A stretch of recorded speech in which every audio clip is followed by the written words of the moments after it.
Jenazah 6 tentara Amerika Serikat yang tewas akibat serangan pembalasan Iran tiba di Pangkalan Angkatan Udara Dover pada Sabtu 7 Maret.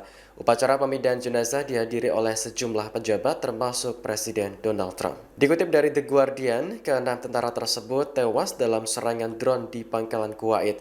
Mereka semuanya berasal dari Komando Dukungan Logistik ke-103 yang berbasis di Des Moines, Iowa. Keenamnya tewas hanya satu hari setelah Amerika Serikat dan Israel melancarkan serangan militer terhadap Iran. Rekaman video yang dirilis Fiori menampilkan peti jenazah diselimuti bendera nasional Amerika Serikat. Peti tersebut dipindahkan dari pesawat militer ke kendaraan untuk selanjutnya dibawa ke kamar mayat di Pangkalan. Proses pemindahan jenazah dianggap sebagai salah satu tugas paling hikmat bagi setiap panglima tertinggi. Upacara tersebut dihadiri oleh keluarga korban serta sejumlah anggota kabinet, di antaranya Wakil Presiden Amerika Serikat J.D. Vance dan Menteri Pertahanan Pete Hegseth. Mereka tampak memberikan hormat saat peti jenazah dipindahkan satu persatu. Trump sebelumnya mengatakan bahwa ke-6 tentara yang tewas adalah pahlawan. Ia mengaku sedih kehilangan pasukan dan berjanji akan meminimalisir kematian tentaranya. It's a very sad day, and glad we paid our respects. It's a tough situation. Great people, great parents, wives, family, and a beautiful ceremony. I guess you got to see that, at least partially. Any questions? President Trump, did what you just witnessed make you think differently about going ahead with this war or even putting troops on the ground in the Middle East? We're winning the war by a lot. We've decimated their whole evil empire. It'll continue, I'm sure, for a little while. But very proud of the people, the parents. The parents were so proud of their boy, as they call him, my boy. In one case, the young lady. The parents are so proud. Many of them are military parents, as you know. So but it's always a very sad thing. The war itself is going unbelievably. It's as good as it can be. We have Pete here, Pete, and you have Steve Witkoff here. We have some additional questions. You're one weekend. Kepala Dewan Keamanan Nasional Iran, Ali Larijani, mengklaim bahwa negaranya telah menangkap sejumlah tentara Amerika Serikat sejak Perang Pecah pekan lalu. Klaim tersebut disampaikan Larijani dalam unggahan di platform X pada Sabtu 7 Maret. Larijani menyebut Amerika Serikat menyembunyikan penangkapan itu dengan mengatakan bahwa tentaranya tewas dalam pertempuran. Menurutnya, upaya tersebut akan sia-sia karena kebohongan perlahan akan terungkap. Larijani sebelumnya mengklaim hampir 500 tentara Amerika Serikat tewas selama serangan pembalasan Iran. Ia mengancam akan mengambil tindakan lebih lanjut terhadap negara-negara Teluk yang menampung pangkalan Amerika Serikat yang digunakan untuk meluncurkan serangan. Namun, militer Amerika Serikat dengan cepat membantah klaim Larijani. Kapten Angkatan Laut Amerika Serikat Tim Hawkins menuduh Iran hanya bisa menyebarkan kebohongan. Bantahan serupa juga disampaikan seorang juru bicara dari Komando Pusat Amerika Serikat CENTCOM. Terbaru, Amerika Serikat telah menerima 6 jenazah tentaranya yang tewas akibat serangan balasan Iran. Mereka sebelumnya bertugas di Komando Dukungan Logistik ke-103 yang berbasis di Iowa.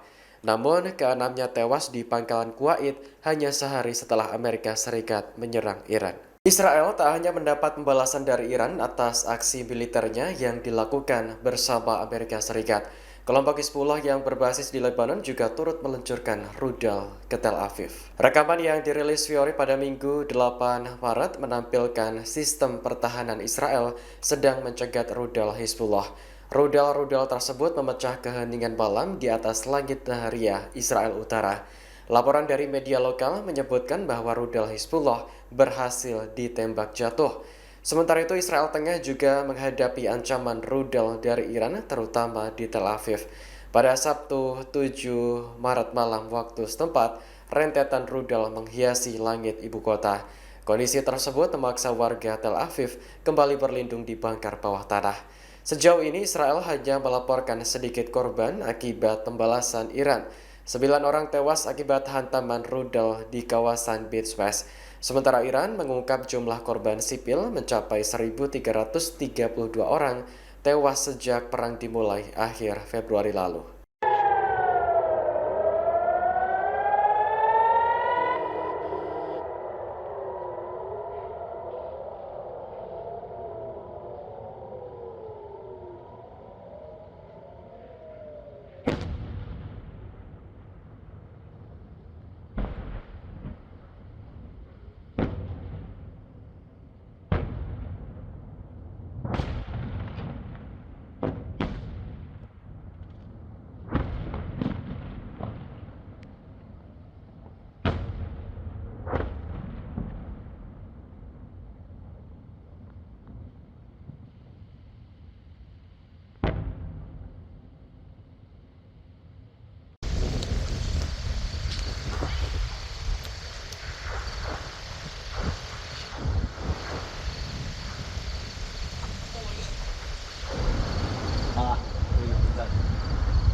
Bobonnya ada sisi muslim ada no.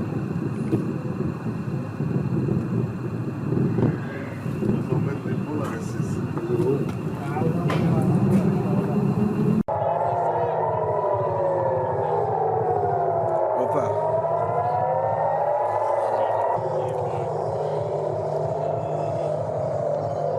Yo.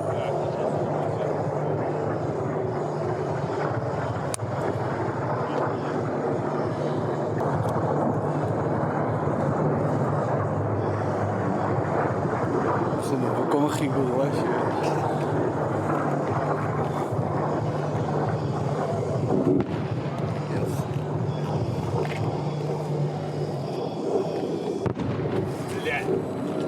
Сука, откройте дверь!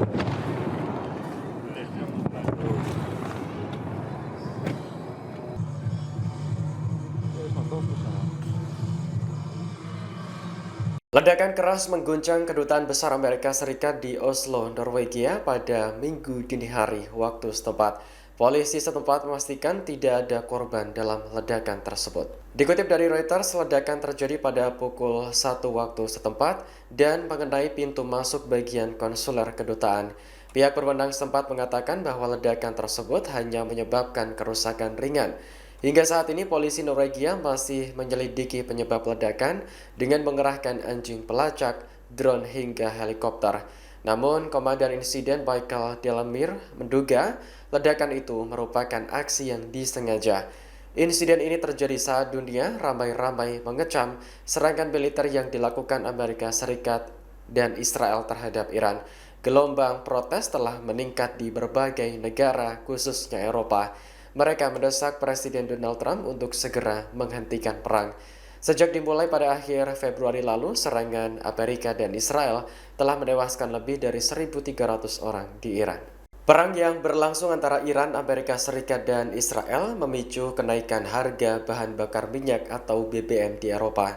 Warga pun menyalahkan Presiden Amerika Serikat Donald Trump karena dinilai telah mengobarkan api peperangan. Kenaikan harga BBM terpantau di seluruh stasiun pengisian bahan bakar di Palermo, Italia pada Sabtu 7 Maret. Antrean kendaraan mengular karena warga khawatir krisis energi semakin meluas. Seorang pengemudi menuduh penjual BBM memanfaatkan perang Iran sebagai kedok untuk menaikkan harga. Mereka pun tidak punya pilihan selain membayar dengan harga tinggi. Untuk 1 liternya berbeda setiap SPBU, tertinggi mencapai 2,30 euro atau sekitar Rp45.000. Sementara warga lainnya dengan lantang menyalahkan Presiden Donald Trump karena dianggap sebagai pemicu perang. Sebagai informasi, harga minyak global telah melonjak sejak Amerika dan Israel menyerang Iran pada akhir Februari lalu. Harga naik dari sekitar $70 menjadi lebih dari $100 per barel. Hal ini buntut penutupan Selat Hormuz yang menjadi jalur penting minyak dunia. Presiden Amerika Serikat Donald Trump membantah bahwa pihaknya menyerang sekolah di Iran hingga menewaskan ratusan siswi. Ia justru menyalahkan Iran atas insiden tersebut dengan mengatakan bahwa serangan Teheran tidak akurat. Trump yakin bahwa senjata yang menghantam gedung sekolah berasal dari Iran sendiri, bukan Amerika Serikat maupun Israel. Hal senada juga disampaikan Menteri Pertahanan Amerika Serikat Pete Hegseth. Ia menyebut investigasi soal tewasnya ratusan siswi di Iran sedang berlangsung. Namun ia sangat yakin bahwa serangan itu dilakukan oleh Iran sendiri dengan dalih hanya Iran yang menargetkan sasaran sipil. Adapun serangan terhadap SD putri di Iran terjadi pada Sabtu 28 Februari lalu. Video yang dirilis Fiori menampilkan gedung sekolah hancur menyisakan puing-puing. Lebih dari 165 orang tewas termasuk siswi dan staf sekolah. Upacara pemakaman digelar secara massal di kota Minab, Iran pada Selasa kemarin. Mr. President, did the United States bomb a girls' elementary school in southern Iran on the first day of the war and kill 175 people? In my opinion, based on what I've seen, that was done by Iran. Is that true, Mr. Hegseth? It was Iran who did that? We're certainly investigating.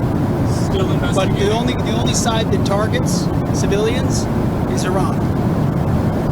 We think it was done by Iran. Can you give us an Because idea they're of very inaccurate, as you know, with their munitions. They have no accuracy whatsoever. It was done by Iran. Can you give us an idea of what unconditional surrender looks like to you? I mean, what do you want from Iran? I said unconditional, not conditional. I said unconditional. It's where they cry uncle, or when they can't fight any longer, there's nobody around to cry uncle. That could